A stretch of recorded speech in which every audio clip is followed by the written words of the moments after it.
Chapter 12. I receive a visitor and bait a hook. About 5 miles from Zenda, on the opposite side from that on which the castle is situated, there lies a large tract of wood. It is rising ground, and in the centre of the domain, on the top of the hill, stands a fine modern chateau, the property of a distant kinsman of Fritz's, the Count Stanislas von Tarlenheim. Count Stanislas himself was a student and a recluse. He seldom visited the house, and had, on Fritz's request, very readily and courteously offered me its hospitality for myself and my party. This, then, was our destination, chosen ostensibly for the sake of the boar hunting, for the wood was carefully preserved, and boars, once common all over Ruritania, were still to be found there in considerable numbers. Really, because it brought us within striking distance of the Duke of Strelsau's more magnificent dwelling on the other side of the town. A large party of servants, with horses and luggage, started early in the morning. We followed at midday, travelling by train for 30 miles, and then mounting our horses to ride the remaining distance to the chateau. We were a gallant party.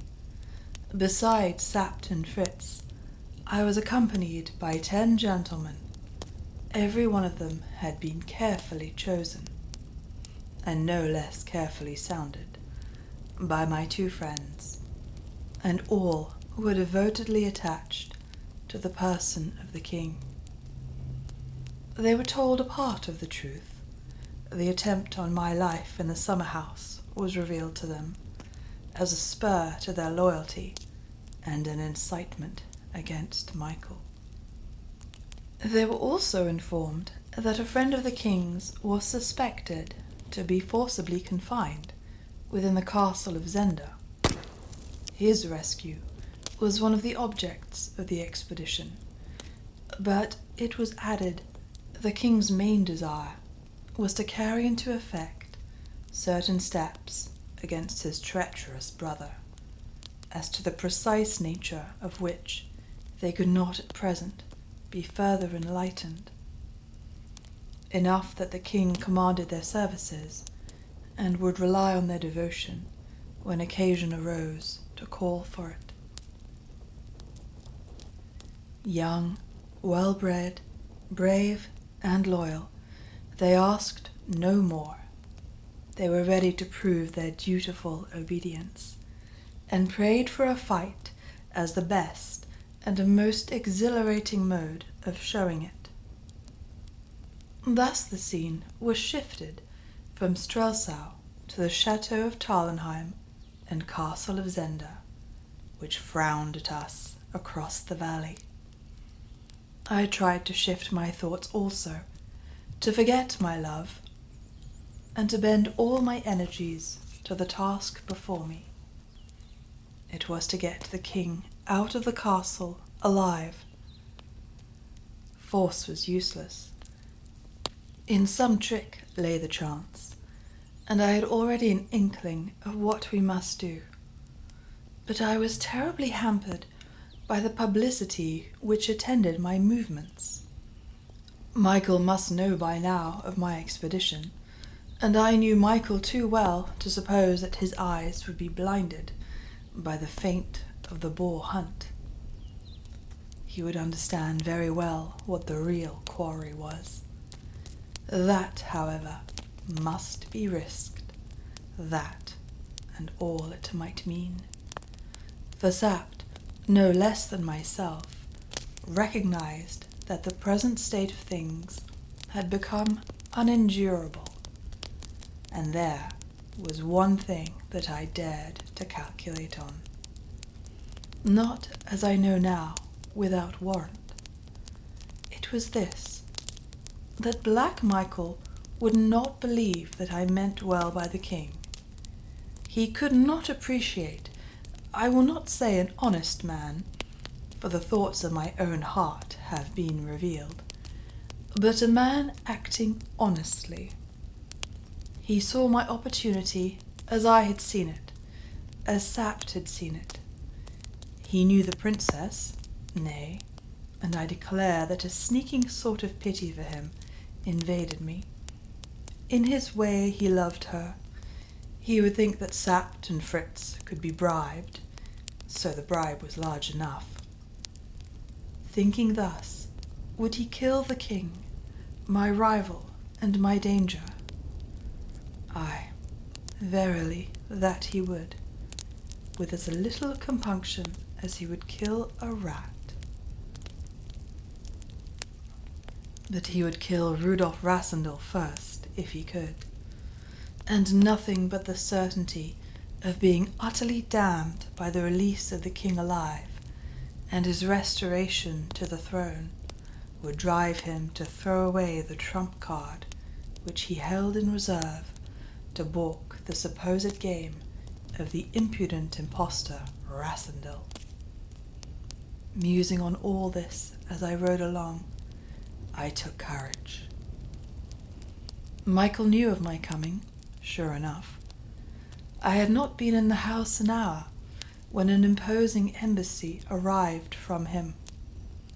He did not quite reach the impudence of sending my would-be assassins, but he sent the other 3 of his famous 6, the 3 Ruritanian gentlemen, Lauengram, Krafstein, and Rupert Hentzau. A fine strapping trio they were, splendidly horsed and admirably equipped.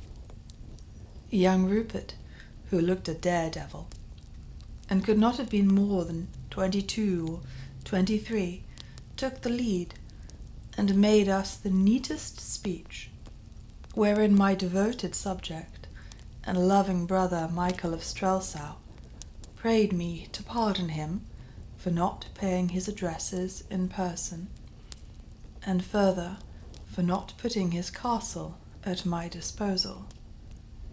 The reason for both of these apparent derelictions being that he and several of his servants lay sick of scarlet fever, and were in a very sad, and also a very infectious, state.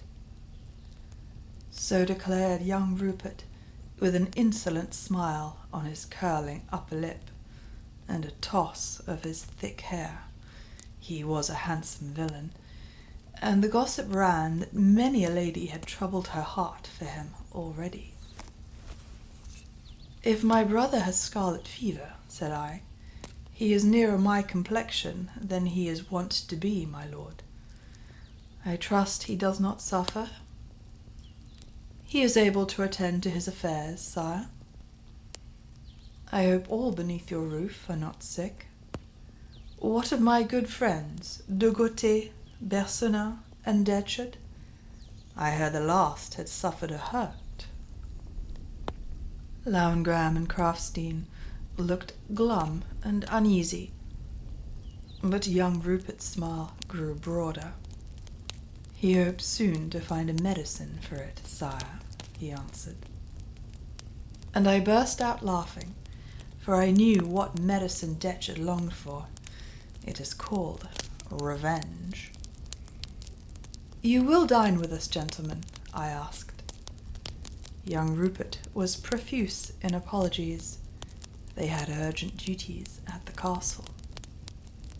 "Then," said I, with a wave of my hand, "to our next meeting, gentlemen. May it make us better acquainted."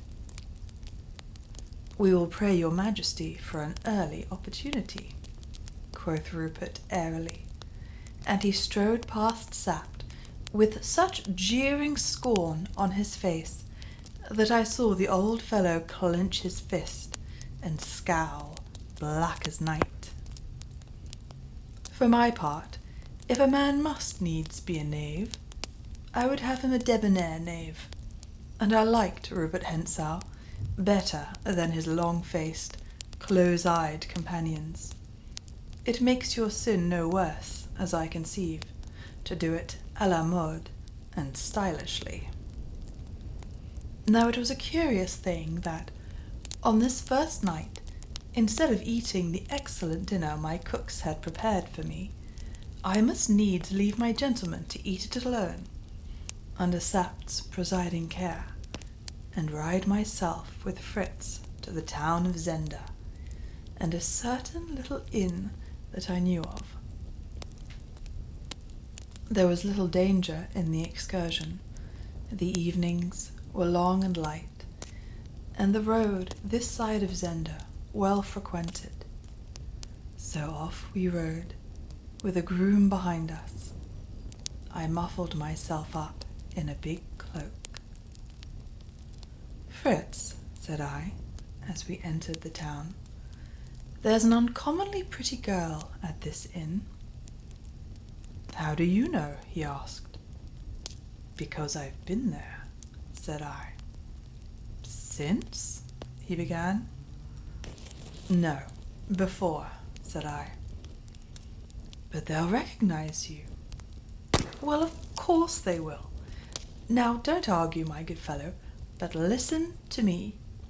We're two gentlemen of the king's household, and one of us has a toothache. The other will order a private room and dinner, and further a bottle of the best wine for the sufferer. And if he be as clever a fellow as I take him for, the pretty girl and no other will wait on us." "What if she won't?" objected Fritz. "My dear Fritz," said I, "if she won't for you, she will for me." We were at the inn. Nothing of me but my eyes was visible as I walked in. The landlady received us. 2 minutes later, my little friend, ever, I fear me, on the lookout for such guests as might prove amusing, made her appearance. Dinner and the wine were ordered. I sat down in the private room. A minute later, Fritz came in. "She's coming," he said. If she were not, I should have to doubt the Countess Helga's taste. She came in. I gave her time to set the wine down. I didn't want it dropped. Fritz poured out a glass and gave it to me. "Is the gentleman in great pain?" the girl asked, sympathetically. "The gentleman is no worse than when he saw you last," said I, throwing away my cloak. She started, with a little shriek, and then she cried, "It was the king, then! I told mother so the moment I saw his picture. Oh, sir, forgive me." "Faith, you gave me nothing that hurt much," said I. "But the things we said—" "I forgive them for the thing you did." "I must go and tell mother." "Stop," said I, assuming a graver air. "We are not here for sport tonight. Go and bring dinner, and not a word of the king being here." She came back in a few minutes, looking grave, yet very curious. "Well, how is Johann?" I asked, beginning my dinner. "Oh, that fellow, sir, my Lord King, I mean." "Sir will do, please. How is he?" "We hardly see him now, sir." "And why not?" "I told him he came too often, sir," said she, tossing her head. "So he sulks and stays away?" "Yes, sir." "But you could bring him back," I suggested, with a smile. "Perhaps I could," said she. "I know your powers, you see," said I, and she blushed with pleasure.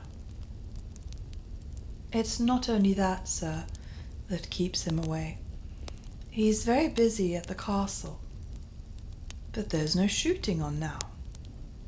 No, sir, but he's in charge of the house. Johann turned housemaid? The little girl was brimming over with gossip. Well, there are no others, said she. There's not a woman there, not as a servant, I mean. They do say, but perhaps it's false, sir. Let's have it for what it's worth, said I. Indeed, I'm ashamed to tell you, sir. Oh, see, I'm looking at the ceiling. They do say there is a lady there, sir, but except for her, there's not a woman in the place, and Johann has to wait on the gentleman. Poor Johann! He must be overworked, yet I'm sure he could find half an hour to come and see you. It would depend on the time, sir, perhaps. Do you love him? I asked. Not I, sir. And you wish to serve the king? Yes, sir. Then tell him to meet you at the second milestone out of Zenda tomorrow evening at 10 o'clock. Say you'll be there, and we'll walk home with him. Do you mean him harm, sir? Not if he will do as I bid him, but I think I've told you enough, my pretty maid. See that you do as I bid you, and mind, no one is to know that the king has been here. I spoke a little sternly, for there is seldom harm in infusing a little fear into a woman's liking for you, and I softened the effect by giving her a handsome present. Then we dined, and wrapping my cloak about my face, and with Fritz leading the way, we went downstairs to our horses again. It was but 8:30, and hardly yet dark. The streets were full for such a quiet little place, and I could see that gossip was all agog. With the king on one side and the duke on the other, Zenda felt itself the centre of all Ruritania. We jogged gently through the town, but set our horses to a sharper pace when we reached the open country. You want to catch this fellow Johann? Asked Fritz. Aye, and I fancy I've baited the hook right.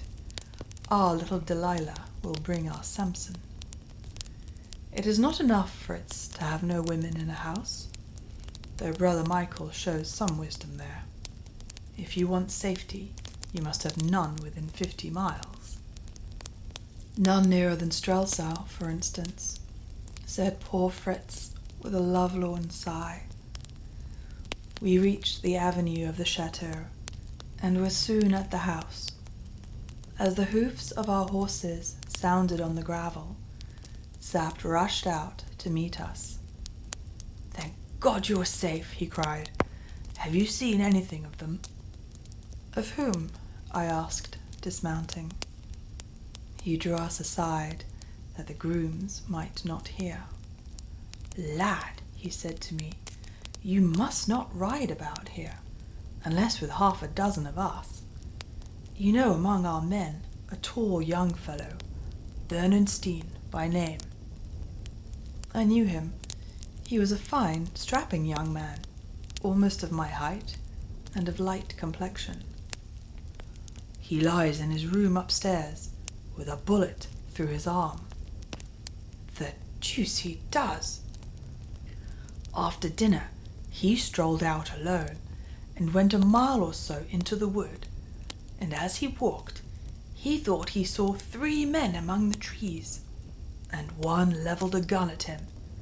He had no weapon, and he started at a run back towards the house.